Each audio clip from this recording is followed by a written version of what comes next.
Oh, I remember now. When I was young, I always said I'm going to have three kids, and I don't. Mm. Hi, I'm Uma. I'm your host for the Emotional Literacy Unlocked series. And Dominic is a colleague of mine. He's mentoring in one of my shamanic training classes. He's a breathworker. And we are going to hold space for our mutual emotions today, each in their own style. Dominic, thank you for being here. Yeah, thank you for the invitation, and I'm excited to join to explain what space holding for emotions is. Yeah, we're not only going to explain, we are going to strip, we are going to feel, right? So, this will be a very vulnerable part that we share. And to make this a safe experience for all of us, Dominic and me and you, I'm going to frame this for you. So, what can you expect? What are we actually doing? And what can you do when you watch us holding space for each other? What you will see is two people holding space for each other's emotions. Dominic and I, we are not actors, but we are pioneers. We go where other people don't dare to go, which puts us in very vulnerable positions because we are sharing our real life stories. And we want you to respect that. Our vulnerability is openly for everybody to see, which means that also can affect you. So, here are a few guidelines for you when you watch us doing our thing. We recommend you just feel your own body and watch your own reactions. Maybe you're triggered, maybe you are in resistance. Just watch what's happening in you while you watch us. You can stop or pause anytime you feel overwhelmed. And your main focus is just to observe. You don't have to do anything. None of what we go through has anything to do with you. And if so, if there is a trigger that is speaking to you, then you are invited to inquire more into yourself and find out more about yourself. Oh, I remember now. When I was young, I always said I'm going to have three kids, and I don't. Mm. Mhm. I have two.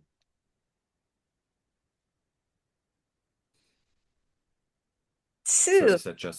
is that just an old level of information that's in the body, or is there something else?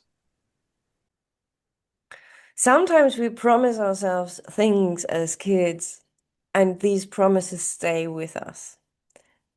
And right now, I cannot feel if that's a promise I made to myself or if that's something I feel like being in my soul contract. I don't know.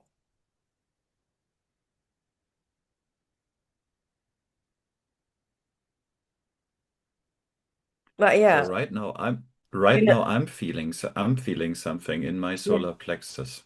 Yeah. cool. I'm gonna drink something. Tell me about it. Yeah.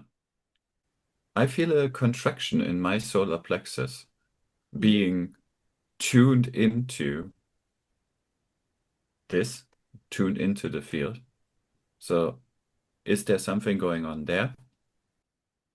No, actually, I feel something in my shoulder, like Yeah. really heavy pain in my left shoulder. Ah, but I forgot what it was about because you started talking. Just- Wait, wait, I Okay. tune into it again. Wait. Um,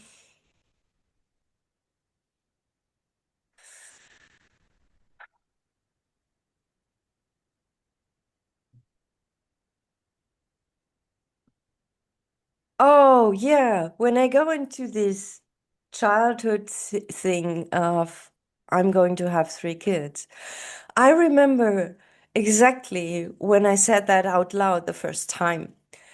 And I Mm. was in the car with my mom, and I told her I'm going to have 3 kids.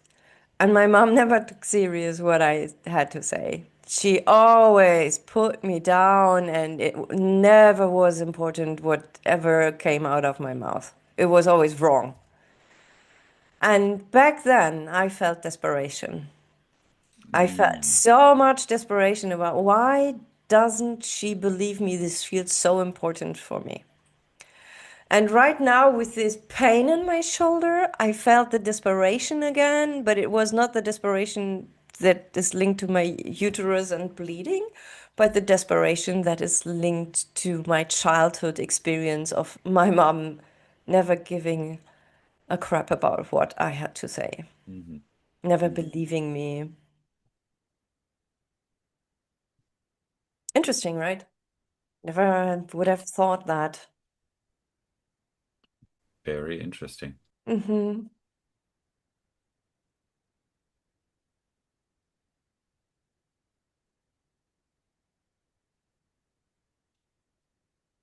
So what wants to happen next?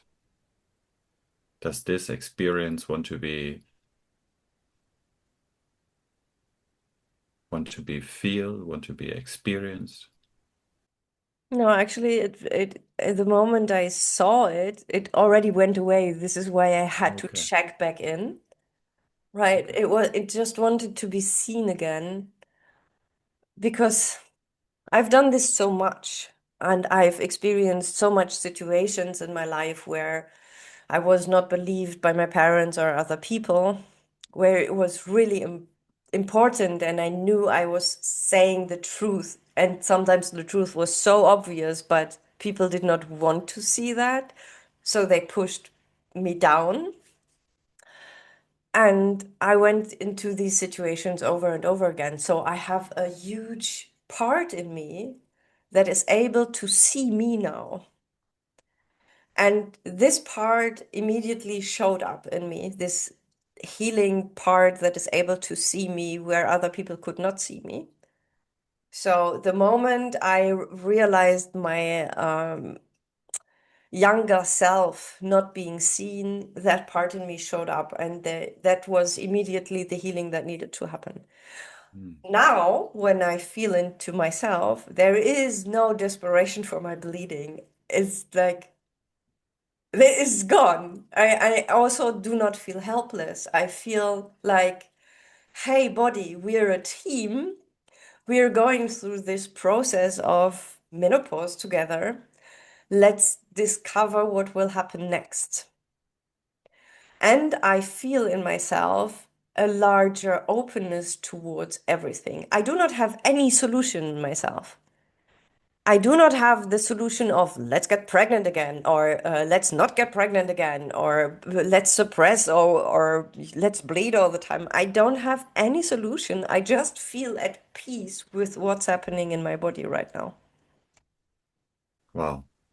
It's cool. That's it's very cool. So basically, this feeling of bleeding, the helplessness was connected to an old memory was that was a story, that was something that you said as a child, and then it was about speaking your truth and not being listened to. Yeah. Funky. Yeah, Who would have thought that? yeah.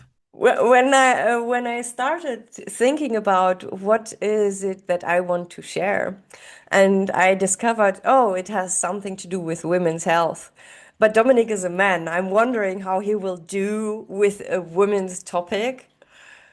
But right now, I think everybody who watched will see that it's not about a women's topic at all. It expresses into a women's topic, but there was no need for you to know Mhm, anything about it.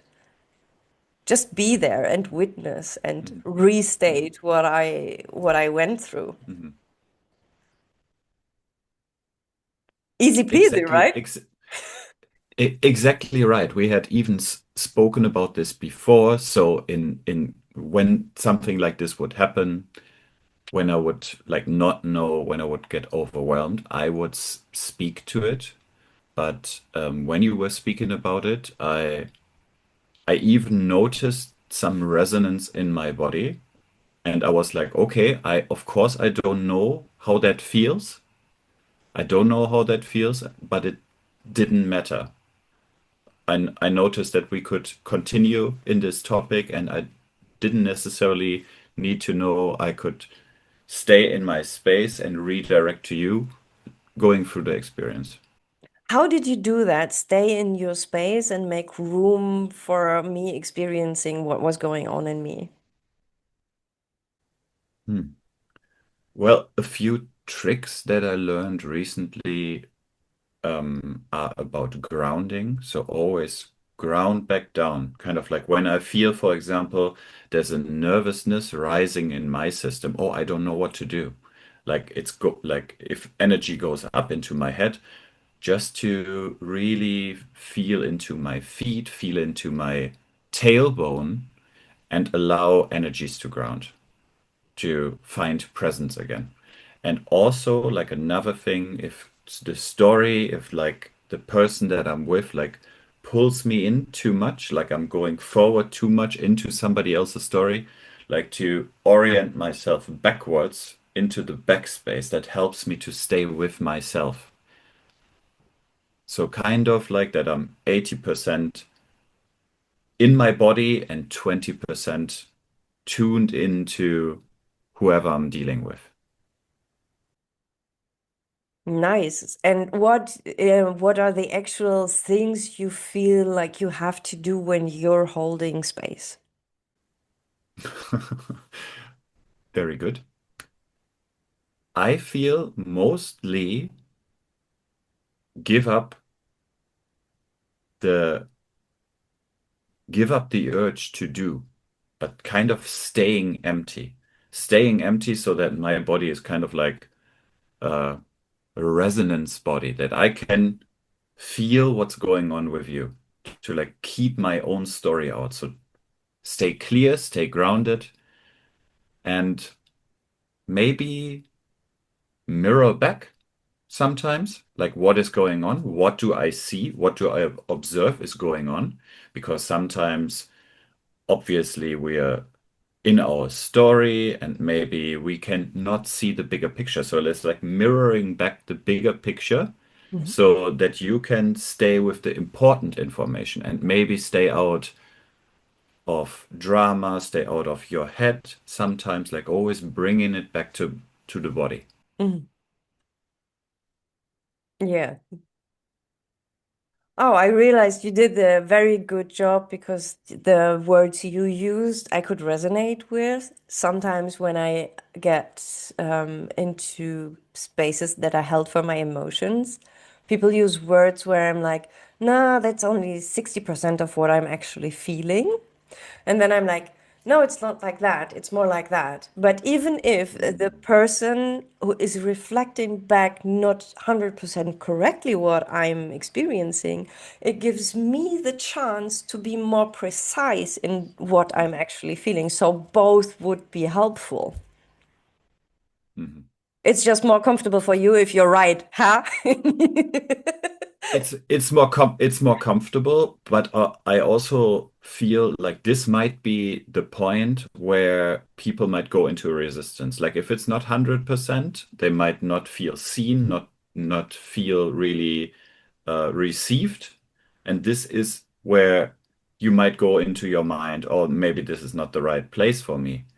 But also, it could, as you said, it could be an opportunity to like get more precision for yourself, to kind of stay in charge of your own process in a way. Mm. Yeah, I think it's easy for me to stay in my own process because I don't have a problem to use people. And that sounds horrible, I know.